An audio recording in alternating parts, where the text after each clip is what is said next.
Good afternoon, this is Dave Wendell with Bushcraft on Fire, and we're pleased to be with you for another video.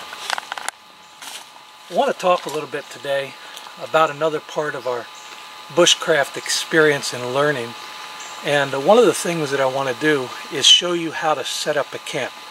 You know, we're going to be out here in the bush, we're going to be doing all sorts of different projects. You want to stay overnight once in a while if you can, and one of the things that you have to do in order to stay overnight is to know how to set up a safe camp, what to look for, what to look not for, and to be able to just have everything congeal into a camp that's safe, clean, near water, etc., etc. So that's what I want to do today, is to look over that. Now, you can see the background here. We are actually right down by the river where we showed on one of our previous videos in this series. This is our fire pit right here. We actually had a fire here. One of the things that you'll notice is that throughout the seasons, the scenery changes. We wouldn't even know this was the same place if we didn't know where it was. And it might be hard to find this place if we didn't know where it was. So let's get on to choosing a camp. And let me show you a couple things about what to do and what not to do. Now, while this may look like a pretty good place for a camp, there's a couple problems with it. Let me show you what those are. First of all, we've got some clearing area. We've got good trees overhead, no kind of deadfall, which I'm going to show you in a few minutes, what we call widowmakers. So there's a lot here for us to keep air from leaving us, etc., etc. But I want you to look at my watch. One of the first things I want you to notice, this is actually an altimeter, and it says 11:20. We're at the very bottom of a hill. Now, in the summer that may be great, but in the winter, if this is my camp, that isn't going to be so good because cold air is going to rush down that hill, and it's going to be much colder here than it is up, say, 100 foot. That's one of our first problems. We sure don't want to be cold or colder than we need to be in the winter. So for that purpose, this may not be the best choice. But if you look around here to the northwest, you can see a watershed coming down here. This is actually a runoff, and when it rains very hard, then a lot of water will be coming down here, and you can see it's going to come right down into our camp. That's not the best scenario either. You know, you set up at night, you get a night storm, which we've gotten a lot of here in Missouri. We've actually had about 26 or 27 inches of rain in the past 6 or 7 weeks.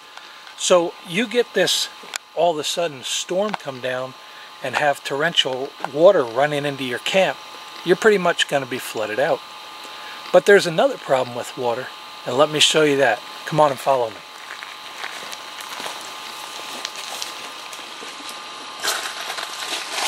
Here's the other problem. If you remember in an earlier video, we showed you this seasonal stream. I'm going to get Tam to get a close-up of this stream while I continue to talk. Now, while you can see that this stream has life in it, there's fish, there's still some water running down here. This is called a seasonal stream for a reason. And again, when we get those torrential downpours, this water rises. In fact, if Tam shoots over toward the bank a little bit, you will see that the bank has lots of debris up on top of it. This bank over the last few weeks has actually gone past that, or the water has gone past that bank line up into our camp. So again, another bad place to be, especially with that water running very hard down here.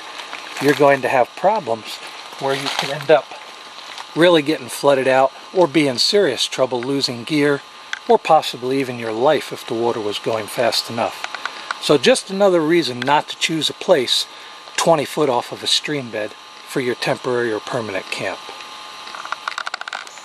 Now, one of the positive points about this area is there is a lot of food. You can see off in the distance there some Jerusalem artichoke. Down here we have plenty of wildlife in the stream. We have all sorts of wild edibles around on the ground. Wild rose hips, which are edible, plantain, lady's fingers. So there's all sorts of different things that are edible down here. But again, the risk of being down here outweighs the benefit of the food. And since it's only a couple 100 foot from the top end of our camp, then we don't have to go too far for food anyway. Now I want to point out to you, we're still down on the stream. We're getting ready to go back up the eastern side, but you can see a trail through here. These are the kind of things you want to keep an eye out for. This is obviously an animal run, and because everything has grown up so high, it's pretty easy to see this run.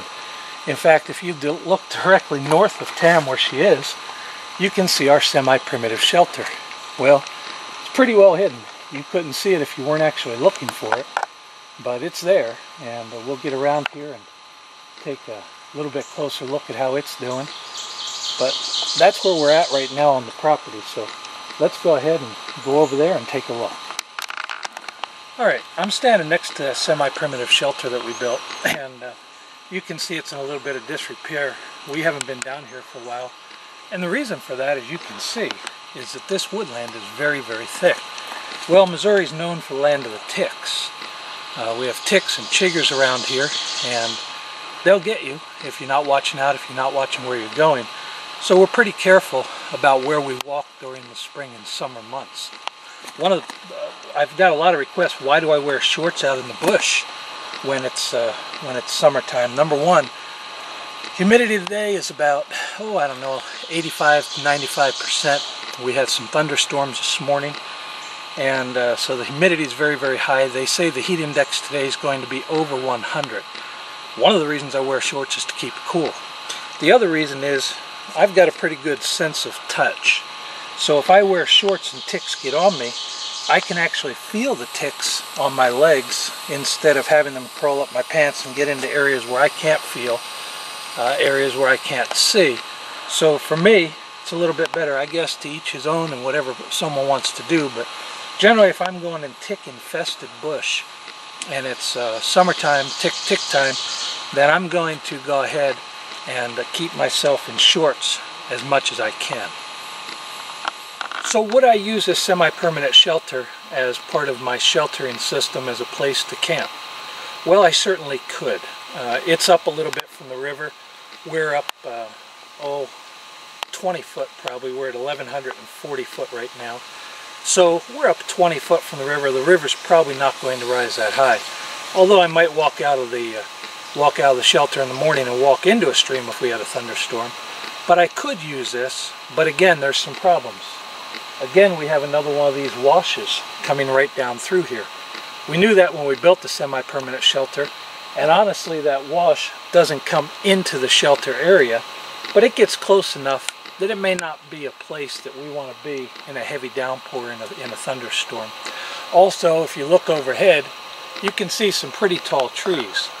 A lot of these trees down here are sycamore, and they're known to have weak limbs. In fact, I'm going to have Tam shoot a shot right over the west side of the shelter, and you can see that one of these trees, now it's not a sycamore, but you can see that that tree, I believe is an ash, actually broke off in a storm, and it was laying right next to the shelter when we built it. So there are some dangerous trees down here, and you could end up crushed to death if you're not careful. So this probably, again, is not the best place to build the shelter. So we should go ahead and keep moving and see what we can find that's a little bit better.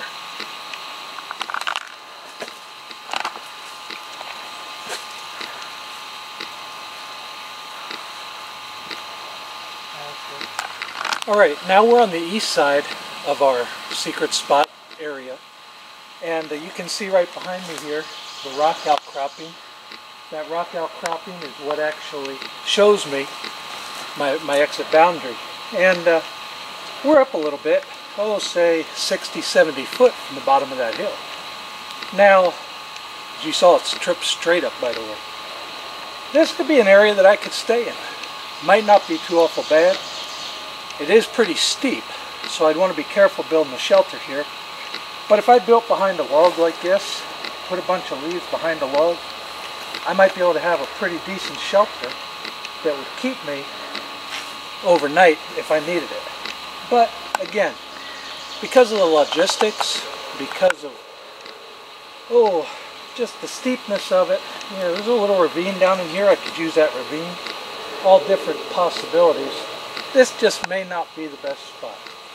One other thing I wanted to say is that down on the river we're going to have a lot of insects, and as we go further away from the water, of course those mosquitoes and insects will lessen quite a bit. Down here we don't have any airflow at all, and since this is summertime, I'd really like to have a little bit of airflow with the temperatures we're having. Down at the bottom, as I said, at night, it could drop down to 55 degrees down there, but 55 is a little chilly probably. So while this is a good spot, probably my second choice, let's keep going and see what's over on the west side. While we're out here, just show you we're walking through right now a patch with some sassafras. You can identify sassafras has got 3, 1, and 2 mitten leaves on it, and this makes a great tea. So just something to be on the watch for as you're out there. Again, while we're out here in the bush doing these different exercises, you always want to be on the watch for what's around, different food sources, animal trails, water sources, and other things that you would need to live in the bush. As we were talking about this sassafras tree, I looked down and saw a leaf here, and you can notice on this leaf there's a lot of water. That doesn't seem like a lot of water, but that's called a natural cache, and I could literally drink that water if I was thirsty enough and needed. Now you can see it's not very much, but there's one leaf here, another leaf there, a limb here or a branch with some water in it. You could end up getting quite a bit of water if you didn't have another source. So again, something to keep your eye out for. Here's another interesting thing that you want to show you while we're walking around here. Number one, I see another one of those leaves with some water in it, but right here is some kind of a lay. I know that this is a deer lay because I've seen the deer out here. So again, something you want to keep an eye on. Another thing you want to know about deer lays, they're notorious for having ticks in them. So you sure don't want to camp in an area that's a deer lay unless you want to be covered with ticks by the next morning. This is definitely an area to stay away from when you're setting up camp.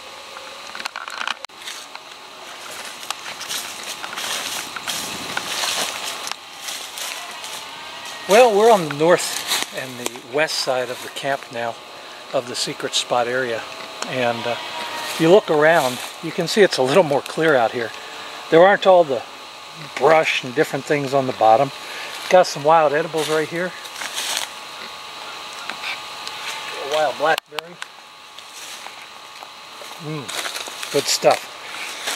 So I've got some food around. I've got some level land that I don't have to work too hard at leveling. And overhead, I've got some small brush. Now this brush will help keep my heat from rising out away from me. And if you see, I don't have any large trees right over my head. So that's a good thing. And don't have to worry about any of those widowmakers coming down and making an indentation on my cranium. So this looks like a pretty good spot. Let's see what we can do to make this a little bit better for a camp and take advantage of what we have here. As we close out this video, and we're going to go into setting up the camp on the next video, as we close out this video, I just want to take a moment to recognize a mentor, a friend, someone who has taught me many of these skills that I'm sharing with you, and that is Dr. Ron Hood. Ron passed away in his sleep a couple days ago, June 22nd. And our sincere condolences go out to his wife Karen and his son Jesse. Karen and Jesse, know that if there's anything we can do for you guys, please let us know. We'd be happy to. We love you. And all of you, subscribers, friends, those watching this video, please keep them in your prayers through this rough time. Until we see you on another video, this is David Wendell with Bushcraft on Fire. Hope you have a great day.